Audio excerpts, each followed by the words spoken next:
Comment voudriez-vous contrôler ces paramètres? Occupez-vous d'autres obligations plus urgentes.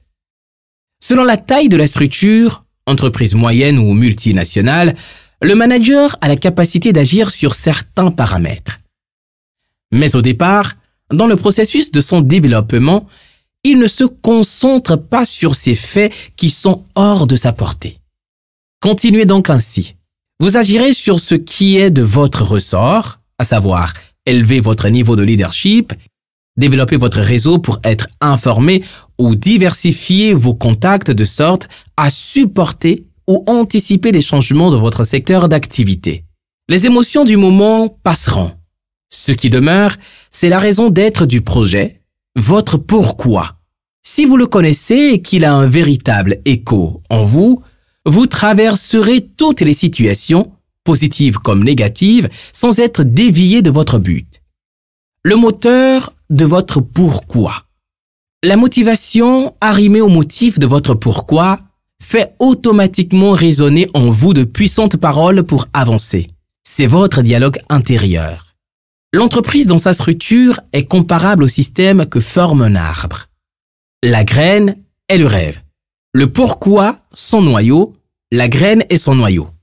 Le fruit est engendré par la graine. La sève est la motivation. Sa concentration donne les fruits, c'est-à-dire les actions. La racine et les radicelles sont les idées, les pensées, les émotions, les paroles dont vous vous nourrissez. La bonne terre est votre état d'esprit. L'arbre est votre structure, à savoir l'entreprise. Le nectar que donnent les fruits est le sentiment d'accomplissement que vous retirez de tout ce système. Du début jusqu'à la fin, tout est logique. Et c'est par la graine que vous devez commencer si vous souhaitez édifier votre réflexion. Le manager avisé ne négligera pas de régler la question essentielle, la raison d'être de son aventure depuis la base.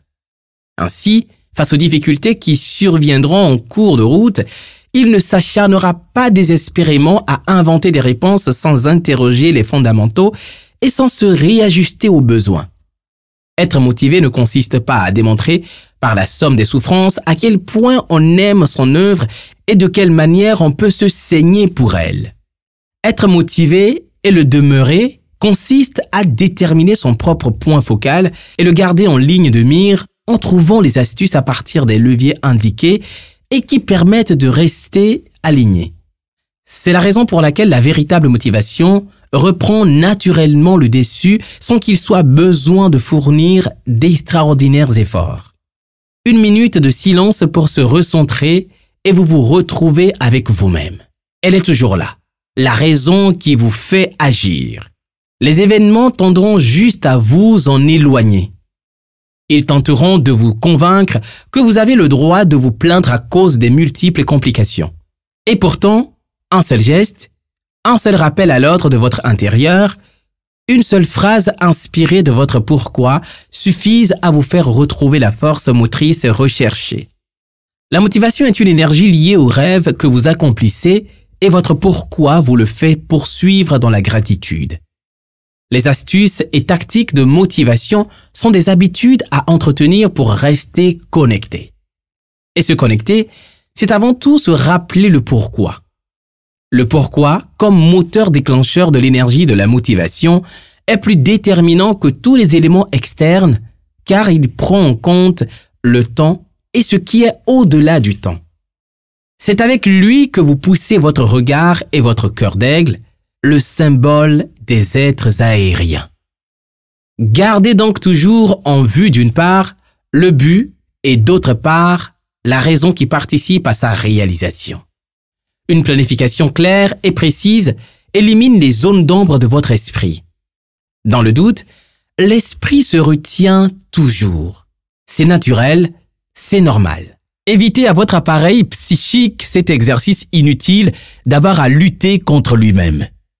On ne crée pas de la disharmonie en soi tout en espérant en récolter de la motivation. La clarification que permet le plan d'action est la voie royale vers la certitude. Or, la certitude crée la confiance et la confiance à son tour est une condition d'alignement et de connexion sur l'énergie de la motivation. Le moteur mental est l'essentiel. Il définit tout. Quand le cerveau est prêt, les membres entrent en mouvement. Lorsqu'à l'inverse, les membres se mettent en branle sans accéder aux forces du cerveau, la charge devient lourde. Dans ce cas, vous n'êtes peut-être pas dans la motivation, mais vous tentez de passer par la force.